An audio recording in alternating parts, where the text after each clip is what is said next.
The Reconstructionist Radio Podcast Network presents Axe to the Root with Bo Marinov, where you get a Christian Reconstructionist perspective on the pressing issues of today.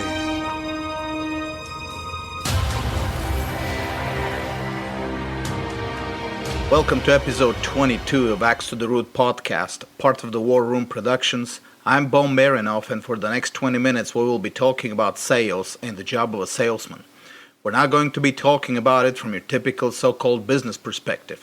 There will be no technical advice here as to how to make more sales. We want to be covenantal and comprehensive in our approach. We will attempt to apply to it a biblical covenantal analysis, that is, find a place of salesmanship in the larger picture of the covenant of God, find the ethical principles for doing sales, and then also find the judicial limitations to the profession of a salesman. It's going to be a serious challenge, but for this topic is enormous, and 20 minutes are barely enough to start even scratching the surface. But stay with me, we will give it a shot, and if there's a need for more, we will cover it in a future podcast. I must say at the very beginning, shame on me. For very many years of my productive life, I have been in sales. I used to be a sales rep and then district field manager for Procter & Gamble, then the same for Reckitt Benckiser. Then I was sales consultant for a technology company, then showroom manager for a plumbing supply company, then financial advisor, which is for the most part a sales job. For 16 years, I was in sale in one form or another. I can't say I was the best salesman of all. Let's say I was above average. But shame on me, because all these years I have been a theonomic Christian and I never thought of applying my faith to the specific job of a salesman. I just followed the guidelines of the specific companies I was working for, but I never did anything to vet those guidelines against the standard of the law of God and try to bring redemption where it was needed. It was only recently that I started thinking about applying the principles of the covenant of God to sales, mainly watching two good friends in their work. One is my real estate agent in Houston, Jay Anderson. And yes, I know real estate is not exactly sales, but it still involves the same principles. In case you need a realtor in Houston, Jay is your man. The other friend is Manny Garza, a salesman for Honda in McAllen, Texas, whom I have only observed from a distance through his Facebook posts. Both these men, solid Christian men, committed and productive, made me start thinking of how to apply the gospel to sales. So, Jay, Manny, if you guys are listening to this, you're the inspiration for this episode, and I devote it to you. The first question I had to deal with when I started this study was this: is a salesman even necessary in an economy? We used to joke with each other back when I was a salesman that we probably won't see each other in heaven, for heaven doesn't need salesmen. Because what really is the job of a salesman? At least what the public perceives of it. It is to convince the prospective buyer that it has a need that the buyer doesn't really have. Obviously, if the need is real, the buyer would have been aware of it and would have bought the thing without a salesman. In a smooth economy, it is perceived by many people, and many economists too, it is the real needs, the real demand that will drive the economy. Producers will simply respond to the demand, and thus everyone will be happy, and there will be no waste of resources for producing more than what is needed.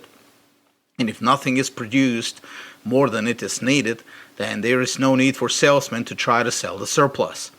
Marx believed that this surplus of capitalist production will bring about the demise of capitalism. When capitalists produce more than is needed and can't sell it, the capitalist world will enter an economic crisis, he thought.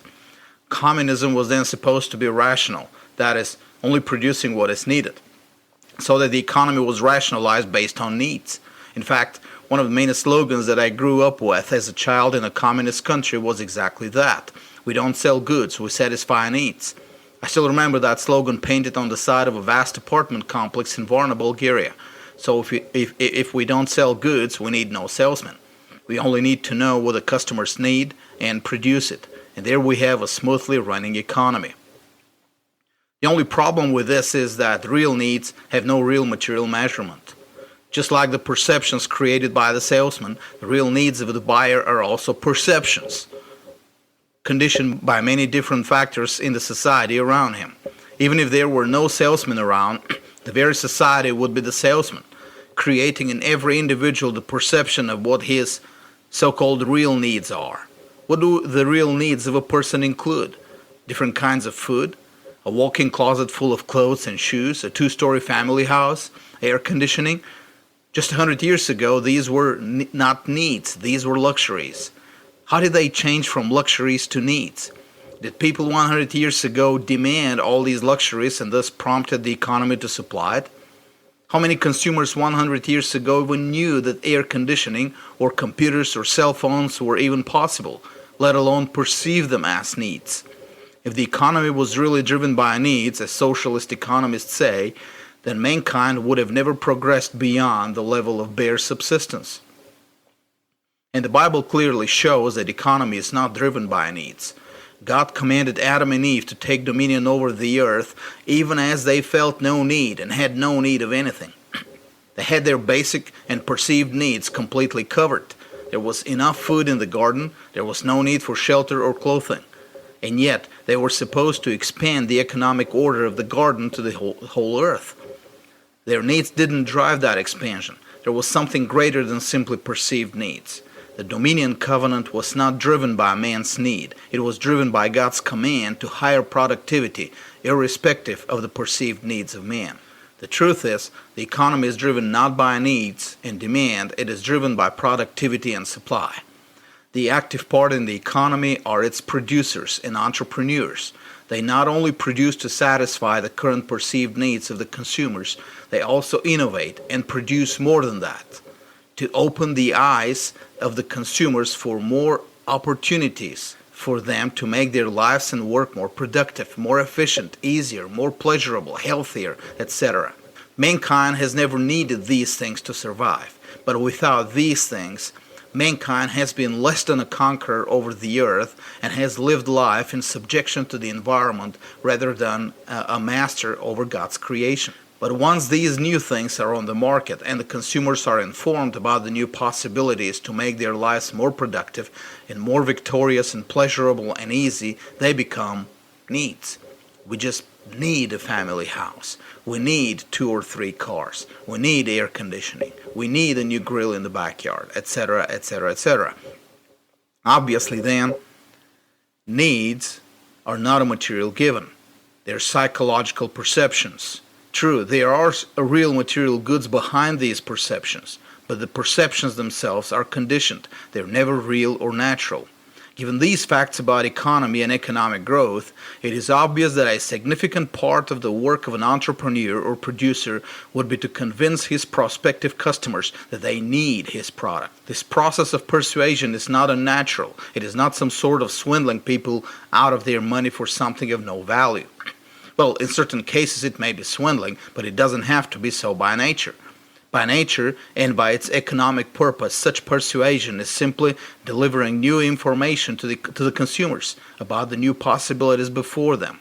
An automobile is better than a horse and a buggy, but a society who's never seen an automobile will have no idea what to expect of it and how and why it is better than a horse and buggy.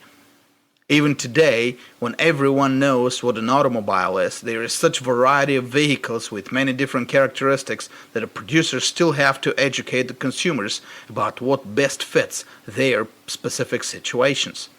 The economy is always driven by the producers, not by the consumers. The producers are the active part of it in it, and it is the producers who educate the consumers what they can ask for and what their real needs are supposed to be. Thus, it should be clear what the proper place of a salesman is in the dominion covenant of God and therefore in a healthy economy.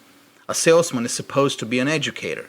More than that, he is supposed to be an evangelist of a sort, in a relative way, as someone who brings some good news to other people, not in the biblical sense of preaching eternal salvation, although one can say that making a high-quality product at the right price is a sort of temporal salvation. Now try to survive without an AC in Texas during the summer, and you'll consider an air conditioner a real salvation. The job of the salesman must be to make that connection between what is materially possible and materially invented and produced and the ideal perceptions of the customers who may not even know what is possible. His job is to focus on his product then, not on the perceived needs of his customers. They may not even know what they need after all. If a subsistence farmer, for example, thinks he needs a new hoe, a good salesman will try to bring him to realize that he needs a tractor or something else that would increase his productivity way beyond that of a new hoe. As we know, the entrepreneur is expected to foresee the future and what consumers will need in the future. His salesman is expected to bring those consumers into that future where their life and work will be easier, more productive, and more pleasurable. The salesman, then, not only has a legitimate role in a healthy economy, his role is indispensable. In fact, for an economy to be functioning, all of us need to be salesmen in one sense or another. No matter what we do, we're always selling some product or service. Even when we're looking for a job, we're looking to sell our services to someone who needs them for his business. In any economy, no one is only a buyer. Everybody is both a buyer and a seller. Everyone has to sell something before he buys something. The economy is driven by those who sell, and thus the salesman has a central place in it. Now, as a side note, the only way to be a buyer without being a seller is to have the power to force others to sell you their products and services for a commodity of no real value. That is, if you're the government. When a net buyer dominates the economy suffers. This important place of the salesman and of the concept of sales as an occupation and a calling in the Dominion Covenant gives us not only the necessity of the salesman but also the scope of his work. As we said, it is to be an educator, a sort of evangelist. But this also leads us to the ethical boundaries for the work of a salesman. It should be obvious. Any job, any calling that are legitimate within the framework of the Dominion Covenant need to abide by the ethical standards of that covenant. They don't need to be civil laws enforced by the state. We know that the vast majority of the commandments in the law of God are laws for self-government. Only a very tiny portion is supposed to be civil laws enforced by the courts. So, like any other legitimate occupation and calling, the salesman has a covenantal purpose. And the purpose justifies the means, but the purpose and the means must be God's purpose and God's means. A salesman, obviously, is not supposed to be centered on the perceived needs of his customers, but on his product. The perceived needs are just a temporary thing. The product and its usefulness are the real economic factor.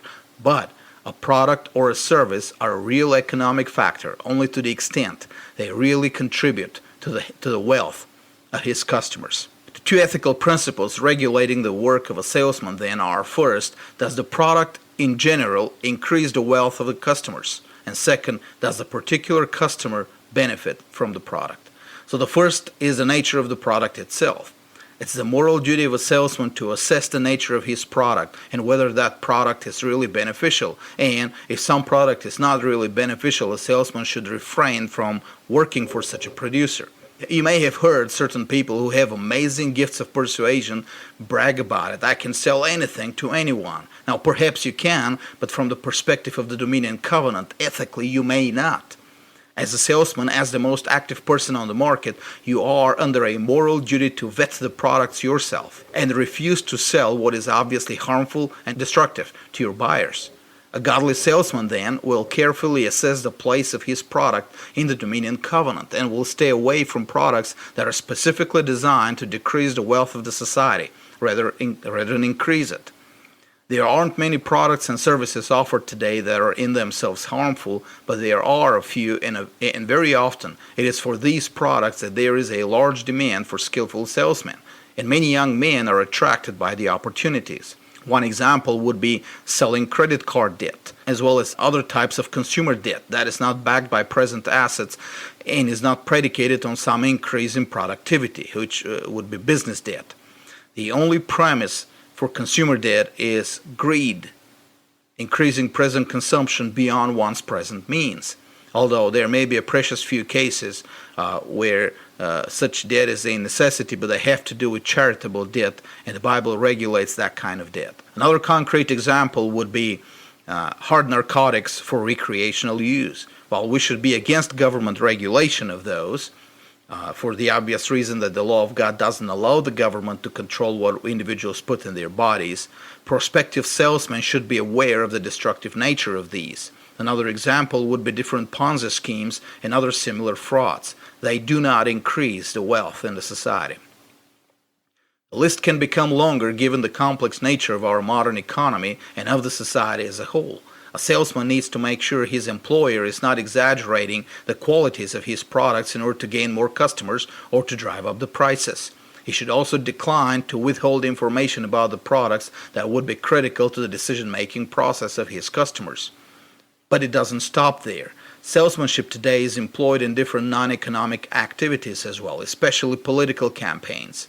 A recent article written by Paul H. Josie, an employee for a Political Action Council, PAC, titled How We Killed the Tea Party, he explains how salesmanship has been used to defraud millions of conservative and libertarian donors of their money through political donations.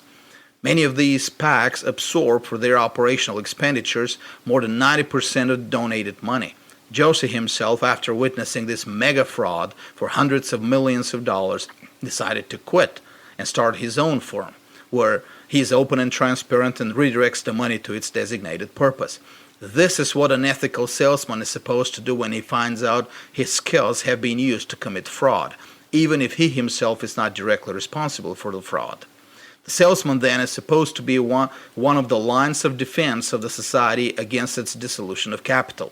Being a middleman, right in the middle between his product and the society, being informed about his product and its effects on the economy and the individual wealth of its buyers, he is in the unique position to provide the moral corrective for those producers and entrepreneurs, whose goal is to enrich themselves without providing a valuable product or service in exchange. Such a position is a position of responsibility, as is always the position of those who are middlemen of one kind or another. Now, the second ethical demand to a salesman is to understand the specific situation of his customers and whether his products benefit them in their specific situation. Now, in all cases where the product is not a destructive product per se, it's the right of the customer to want to buy it, even if, as far as the seller can tell, the product is not going to serve the customer in his specific situation. Thus, for example, if a rich person wants to buy an expensive product that doesn't practically serve his situation, he just wants to buy it for other than economic reasons, like he wants to brag about it or something, a salesman has nothing to say. But in most cases, a salesman must be aware not only of the usefulness of his product, but also of the usefulness of his product in the specific situation of the customer. The principle here should return us to the Dominion Covenant. A salesman is not morally free to sell when he can see that there will be no net increase in the wealth of his customers. The best concrete, and I admit rather extreme, modern example would be supplying light bulbs to nomadic cultures who live in tents. Now, perhaps a salesman is so good he can make a quick buck by selling his supply of light bulbs on a sales pitch that would exploit the naivete of a backward culture. He may even tell his buyers the truth, that the light bulbs produce light at night, but they need the infrastructure of a modern civilization, like power stations, power grid, or at least local generators. In their backwardness, they may not be able to understand what all that is needed. Their only focus may be on the promise that this little shiny thing produces light at night. Maybe they think of it as magic and are willing to part with their hard-earned savings for such magic. Should a salesman of light bulbs take advantage of them and sell to them, even if he had done his technical part of explaining everything to them? Not at all. Even if his product is legitimate and indeed increases the wealth of those who buy it in the right circumstances and the right infrastructure, it would be useless to a tent dweller who have never seen a power grid or a generator. The salesman should redirect them to a salesman of oil lamps or kerosene lamps, as well as a supplier of oil or kerosene, or he himself should become a salesman of those. Again, in our modern complex economy with many different kinds of commodities and services, such moral principle becomes even more important. While the issue of infrastructure is usually a minor issue in the United States, our economy and policies create a moral demand to salesmen to try to assess, as much as it is possible and in certain situations, the means of their customers and whether the service or the goodwill serve them within their means. As an owner of rental houses, I have made the mistake of leasing a house to a family which obviously couldn't afford the rent I was asking for. They could only afford to pay less than 2/3 of what I was asking. In the final account, the family went near bankruptcy, and I had to forego 2 months' rent in order to avoid seeing the family with 3 children being financially destroyed. I should have refrained from selling to them. I should have redirected them to a lower rent option. Mortgage sellers usually try to get people signed up without making much of an effort to assess their situation. Car dealerships are quick to sell expensive cars to young people in the beginning of their careers, when the young person should be advised to buy a lower cost vehicle and save his money for the future. In all these situations, selling doesn't increase the net wealth of the buyer. It only takes advantage of his greed to make him more dependent, less productive, and in the final account increases the discrepancies in the economy. It is, of course, not always possible to convince a person that certain desires of his heart are detrimental to his wealth and future. As I said earlier, a salesman is supposed to be an evangelist, but an evangelist is only a bringer of good news, and where he does mission work, he needs to make sure that the good news are not twisted or misapplied in the local context of his listeners, or their final state will be much worse than before they heard his message. See, for example, Jesus' rebuke of the Pharisees in Matthew 23:15, as well as his parable of the clean house in Matthew 12:45. Good news misapplied or not developed their practical application in the specific context can lead to results worse than the starting condition. Among many signs in our times of the abdication of the American church from her task of teaching the nations is that modern salesmen have long ceased imitating evangelists in their work, and instead have turned to psychological manipulation of their prospective buyers. Sales is not a work of good news anymore. It is rather a voodoo doll practice, where certain occult rituals, they call them sales practices, are supposed to elicit certain automatic responses in the prospective buyers, often leading to placing the buyer in a worse condition than before. And unfortunately, many evangelists in the church, and pastors and ministry leaders and missionaries have adopted the pagan practices of modern salesmen. And one of the signs of a revival in the church will be that the ministry of evangelist is restored in its biblical glory, and the salesmen of the world learn from the evangelists how to do their sales in accordance with the covenant of God and His law. Now, our time here doesn't allow us to go into other areas of the covenantal nature and ethical judicial principles for the job of a salesman. God willing, we will try to cover them in a future episode. The book I will assign this week is The Innovator's Solution by Clayton Christensen and Michael Rayner. All the authors are not explicitly based on biblical presuppositions. The underlying motive in the book is that the innovator is the real engine of the economy, and that his business will grow only when established on an ethical judicial foundation, that is, obeying certain moral principles, especially making the correct choice between growth and profit. And again, I would like to turn your attention to our mission in Bulgaria. I love doing these episodes of Acts to the Root, and I love my American brothers and sisters, and I'm eager to minister to the church in whatever capacity God calls me. But my heart is out there, on the mission field, where I have worked hard to establish consistent growth in our mission in Bulgaria. I need your help to continue supplying the right books to the Bulgarian market. Visit BulgarianReformation.com. Subscribe to the newsletter, pray with us and for us, and donate. And God bless you all. This was a Reconstructionist Radio War Room production. Axe to the Root with Bo Marinov. Please visit bojidarmarinov.com and reconstructionistradio.com/Axe to the Root.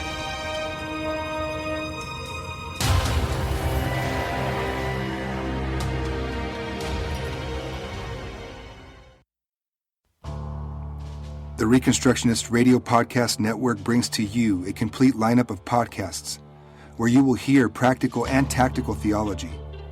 Our desire is not simply that you consume our shows, but that you also live out your faith in every area of life. We can talk all day long about these things, but if we fail to put them into practice, then we fail as ambassadors of Jesus Christ, our King.